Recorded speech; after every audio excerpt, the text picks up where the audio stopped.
Raconte qu'une femme, par le passé, vivait dans une même maison avec sa belle-mère, sous le même toit, pendant que son mari, lui, était en voyage.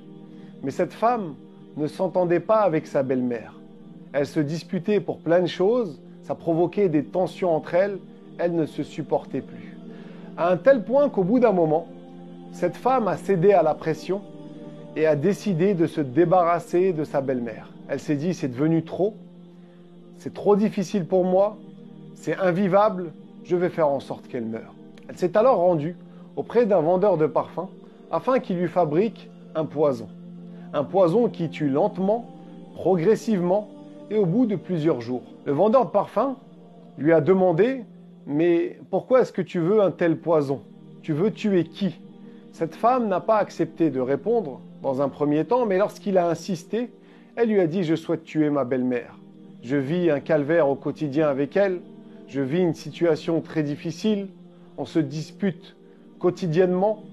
Je veux m'en débarrasser pour de bon. » Le vendeur de parfums lui a dit « Mais je ne peux pas t'aider à faire une chose pareille. » Mais lorsqu'elle l'a séduit avec une grosse somme d'argent et qu'elle lui a dit qu'il allait devenir riche et qu'il n'allait plus avoir besoin de travailler, il a accepté et lui a dit « C'est bon, reviens demain. » Le lendemain, cette femme est revenue à lui avec cette grosse somme d'argent et lui avait préparé une petite bouteille remplie.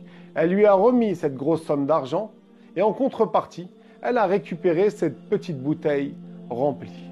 Le vendeur de parfums lui a dit « Pendant 20 jours, tu mettras une goutte de cette bouteille dans le verre d'eau de ta belle-mère. Et attention, durant cette période, il faut que tu agisses en bien envers elle. Il faut que tu fasses preuve de bonté, d'amour envers elle. Essaye d'être à son service, afin qu'elle accepte de toi de prendre ce verre d'eau et que les gens n'aillent pas t'accuser ou douter de toi lorsqu'elle mourra. » Cette femme est alors rentrée chez elle avec cette petite bouteille et a fait exactement ce que le vendeur de parfums lui avait recommandé. Elle mettait dans le verre d'eau de sa belle-mère une goutte par jour et elle agissait en bien envers elle. Elle était à son service. Elle faisait toutes les tâches ménagères. Elle cuisinait pour elle. Elle passait du temps avec elle, etc.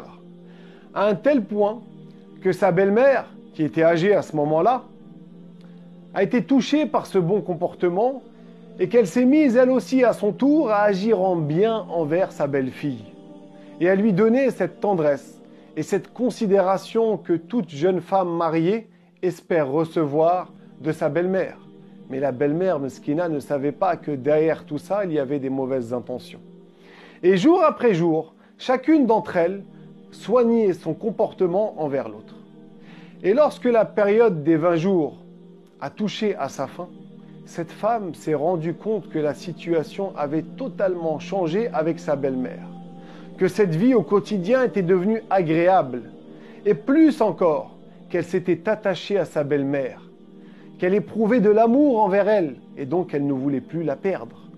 Elle s'est alors précipitée de se rendre auprès de ce vendeur de parfums avec tous ses bijoux et les richesses qui lui restaient. Elle est rentrée dans sa boutique, les larmes aux yeux. Elle lui a dit « Voilà tous mes bijoux, toutes mes richesses qu'il me reste. Je te donne tout ce que j'ai, mais fabrique-moi un antidote pour ma belle-mère. Finalement, je l'aime, je ne veux plus la perdre. » Le vendeur de parfums lui a dit « Rassure-toi, ta belle-mère est en bonne santé.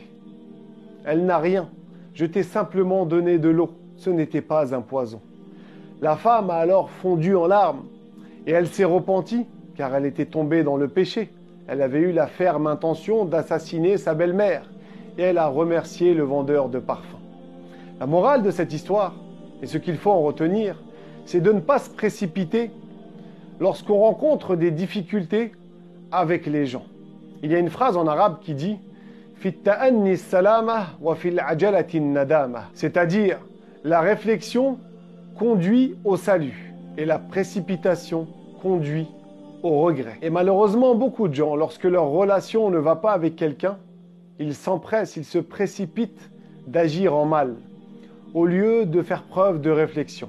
Ils ne savent pas comment améliorer les relations, comment corriger ces problèmes, alors que souvent c'est très facile quand on y met de la volonté. C'est pour ça que certains disent Dans chaque cœur, il y a une clé. Faut-il encore vouloir l'utiliser? La plupart des gens n'utilisent pas ces clés. La plupart des gens attendent que ce soit autrui qui ouvre leur cœur. Combien de fois on entend que certains amis ou certains couples se disputent pour 3 fois rien, pour des futilités, et ensuite ne se parlent plus pendant de longues années, et des fois même jusqu'à leur mort. Notre religion, l'islam, ne nous apprend pas, ne nous incite pas à répondre au mal par le mal, mais bien au contraire, notre religion nous incite à répondre au mal par le bien, à se maîtriser, à se contenir, à dompter ses réactions lorsque quelqu'un agit en mal envers nous. Et si on agit ainsi, si on fait cela, la vie deviendra beaucoup plus agréable. Allah nous dit dans le Coran, « Idfa' billati hiya ahsan, فإذا الذي بينك وبينه عداوة كأنه ولي حميم. » C'est-à-dire, repousse le mal par ce qui est de meilleur. Et voilà que celui avec qui tu avais une animosité devient tel un ami chaleureux. Que chacun d'entre nous essaye de s'améliorer et d'agir en bien envers autrui. Wallahu a'lam.